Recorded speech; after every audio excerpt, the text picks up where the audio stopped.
So with Operation Absolute Zero and the Barbarians event coming to an end in about a week's time from now, players can definitely expect a brand new operation to come sometime around next week for Black Ops 4, or in other words, the beginning of Season 3. Now, even though we haven't really gotten a statement from Treyarch or some sort of Reddit post that basically talks about everything that's going to be coming for the next operation next week, sort of like how we did a few days before leading up to Operation Absolute Zero, we are still getting a few hints here and there from Treyarch themselves that are slowly talking about a few things that are most definitely coming to the game next week with the beginning of Season 3. What is going on, you guys? This is Gaming with Sal and welcome back to the channel. So in today's video, I want to go ahead and basically talk about some of these hints, teasers, whatever you want to call it, that are coming directly from Treyarch and basically break down everything that we know so far that's going to be coming next week with the brand new operation. But I also want to go ahead and discuss about what's already coming to the game or is already in Black Ops 4 for this week as well. So let's go ahead and actually start off with that. So starting this weekend, we're actually going to be getting a Valentine's Quad Feed weekend, which includes double XP, double weapon XP in multiplayer and zombies, double merits in Blackout, and double Nebulum Plasmas in zombies. And this is once again going to be starting this weekend from February 14th all the way up until the 19th, 10 a.m. Pacific time. Additionally, we're also getting a new playlist within the multiplayer starting today actually for the PlayStation 4 users only, called the Arms Race Team Deathmatch. Now basically what's going down with this version of Team Deathmatch is that every EKIA, or basically kill, is worth 150 points instead of 100 points, which pretty much means that there's going to be a lot more score streaks called into the map and a lot more quick matches. So for someone like me who's a very huge advocate of, being able to earn score streaks much more quickly than we are already able to do so in Call of Duty nowadays, this is going to be a very fun playlist for me to play in, which I'm really excited to actually try out. Once again, this is only available on the PlayStation 4 as of right now today. However, just like with everything else, it's going to be coming to the Xbox One and PC a week's time from now. Alongside multiplayer, Blackout is also getting a returning playlist called the Close Quarters Frenzy starting this week, where players can only use SMGs, shotguns, pistols, launchers, and the Bowie knife to take their enemies out with a much more faster collapse. Now, just like the Arms Race Team Deathmatch playlist, this most likely will be coming to the PlayStation 4 first, and then a week's time from that, it's going to come out for the Xbox One and PC players. And then finally, just like how I mentioned earlier in the video, we do have less than a week left for the Barbarians event as well as Operation Absolute Zero, which means that we're also getting a 50% off in terms of tier skips in the black market as of right now. So for all of you guys who possibly maybe want to use COD points to skip some tiers so you guys can get the weapons that you're possibly looking forward to or whatever item that is that you want to unlock, then you can go ahead and basically do so. I personally don't encourage it because I really don't like spending COD points or just buying COD points in general. So me personally, I would advise against it, but if that's what you want to do, you can go ahead and do so for 50% off starting this week. Now, the only concern I really have when it comes down to Operation Absolute Zero coming to an end as well as the Barbarians event is what exactly is going to be happening to the new DLC weapons that came alongside these events, such as the SWAT RFT, the Damon 3XP, etc. Are they going to be moved to the reserve drops for the next operation? Are we ever going to get an opportunity to just directly get them,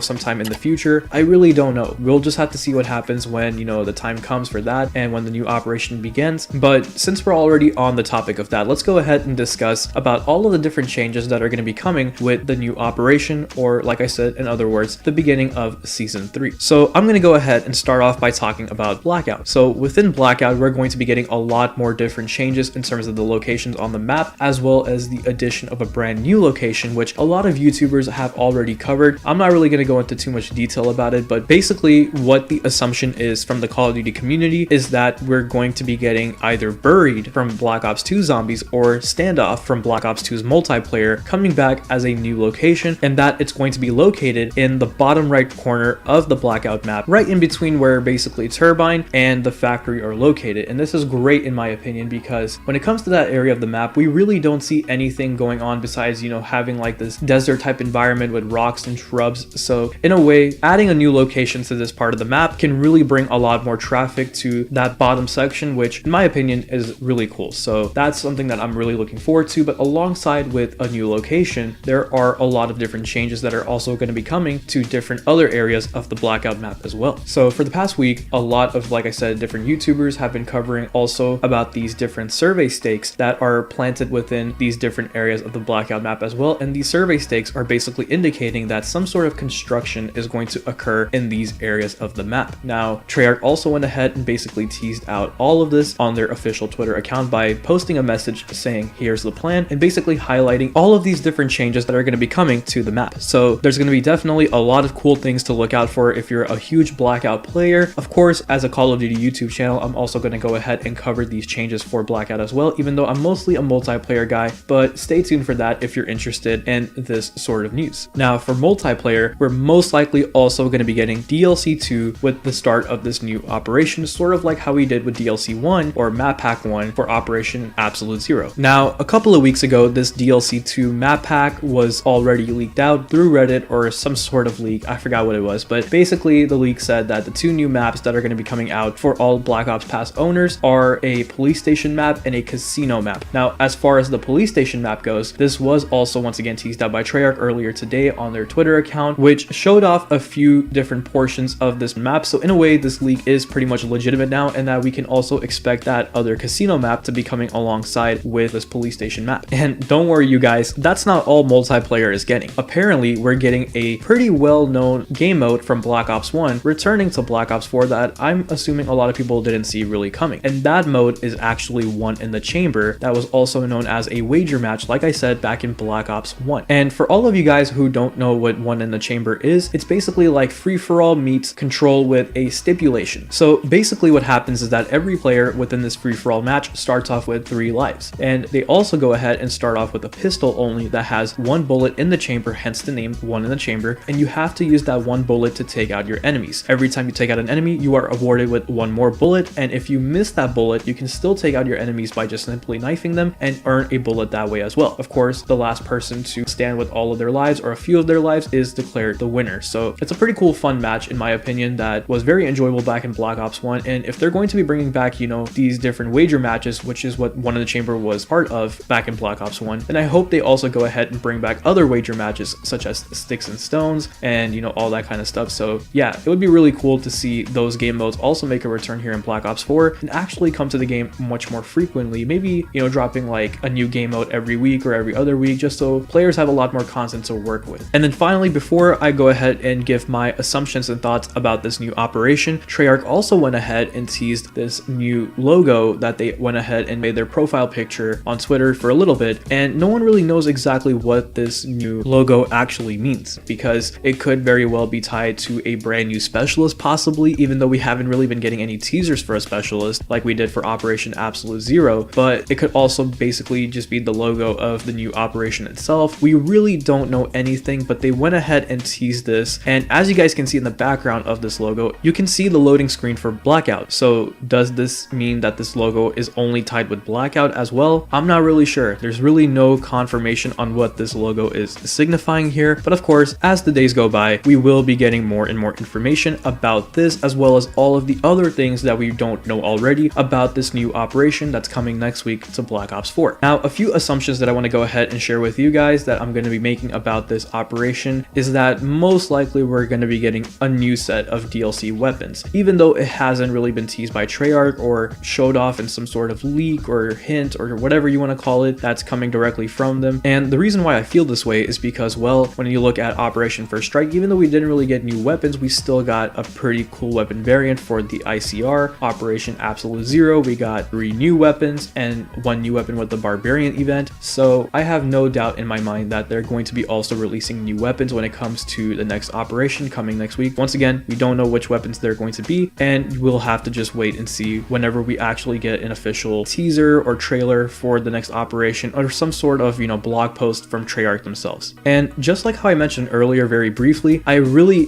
doubt this might happen just because, like I said, we haven't been getting any teasers for it, but that doesn't mean it's not going to happen either. And that is possibly a new specialist coming to the game as well, because it's been around, what, a month and a half to 2 months maybe since Zero's debut here in Black Ops 4. So maybe a new specialist can be coming to Black Ops 4 and just be a very nice surprise for all of us. And if that's the case, I'd be really down for that, just because, you know, there's been a lack of content here in Black Ops 4 and it's been very, very dry as well. So adding a new specialist might spice things up. And if anything, I have one little suggestion. From here on out, I think operations should be a little bit more shorter, because with, you know, having like 70 days to complete an operation, it gets very boring and it gets very, very lackluster in terms of content, because when you have a much more longer operation, you have a lot more stuff in the supply stream that is pretty much useless, like calling cards and stickers and all that kind of stuff. If we can just go ahead and get rid of those, add a few more different camos, maybe only have like 50 tiers instead of 100, keep the operation like maybe 25 to 30 days max, I feel like we can get a much more frequent amount of content updates for Black Ops 4 that will keep the players much more engaged, and it won't really cause them to get as bored. So that's just my opinion on that, but who knows if Treyarch will actually end up doing that. But with that said, that's pretty much all I have for you guys in today's video. Just wanted to give you guys a quick update on all of the different things that have been going on in terms of these teasers and, you know, hints coming from Treyarch that's talking about the next operation or the beginning of season 3, whatever you want to call it. So let me know what you guys think in the comment section below of all of these different things that are coming to Black Ops 4. Are you excited? Do you still think it's not enough content for the game? Let me know what you guys are thinking in the comment section below if you guys want to go ahead and share your thoughts. But with that said, if you guys enjoyed today's video, please go ahead and leave a like, comment, subscribe, click the bell icon so you'll never miss an upload, and follow me on my social media accounts to stay connected. Links will always be in the description below, and I will go ahead and talk to you guys in the next one. So take care of yourselves